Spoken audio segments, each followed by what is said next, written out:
You spoke about in your book about the sort of the reaction you got from Australians off over the fence and even in walking along the street. Did you have to think twice about coming out here to play this summer?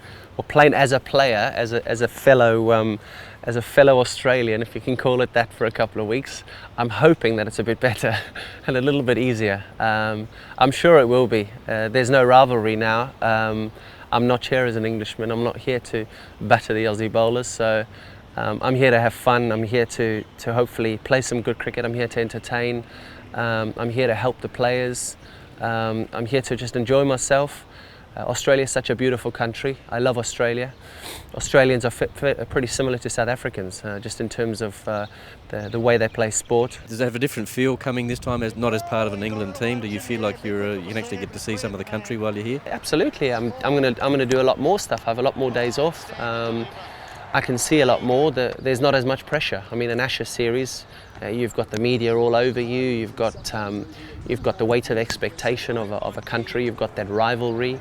Here, I'm not going to substitute anything for hard work in terms of my training, my preparation, because I want to do well. I want to play well. I want to give myself the best opportunity to play well. I'm not guaranteed to be successful, but I want to give myself the best opportunity to be successful. But I also want to go out and see different things. And have some fun. I definitely have a lot less stress coming this time than you do as an England player, for sure. Do you thrive on that, the adrenaline the crowd gives you? Are you one of those guys that grows an extra 6 inches when you come out to bat in front of a big crowd? It keeps me entertained.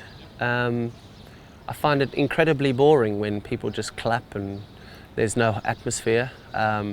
When people start getting into it and emotions start to go, it excites me. It just gets my energies up.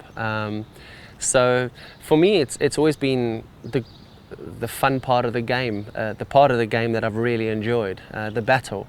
When the battle commences, that's when it basically gets my juices flowing. When the cricketing stuff goes, the stuff around the boundaries and in and around the grounds and stuff. I mean, clearly for entertainment, it's amazing and I love it. But yeah, when the battle starts to grow on the field, that's when I click. And you wrote in your book about the feeling in the England rooms last year with Mitchell Johnson sort of steaming in, and you said that there was a genuine sort of feeling of fear. Do people underestimate how that can affect a cricketer? Like, the fact that there's a guy bowling fast who can hurt you? I mean, it is sometimes scary business for tail enders facing guys as fast as that. It was, some of the spells that he bowled to the guys like Broad and Jimmy and guys who can't defend themselves as much as we can defend ourselves. It is frightening. So, yeah, I think after obviously what's happened in the last couple of weeks, I think people will respect batters and understand the fear of that attack when a guy starts to bowl short at players. But did you thrive on that challenge? Did you I loved that challenge, man. I absolutely loved it. I had one knee in the Ashes last year, and I got through it. So, I mean, yeah, I would love to have had two knees playing through it, to be honest. I would have loved it even more. The challenge obviously came doubly hard just because of my knee, but I loved it. And you said there's some changes coming in England cricket in the next few months. Is that something that after the World Cup? What's it? There is just an undercurrent of movement. So there's definitely a new CEO. There's a few positions which could be changing in the next few months. And have the channels of conversation open between you and Not yet. Not yet.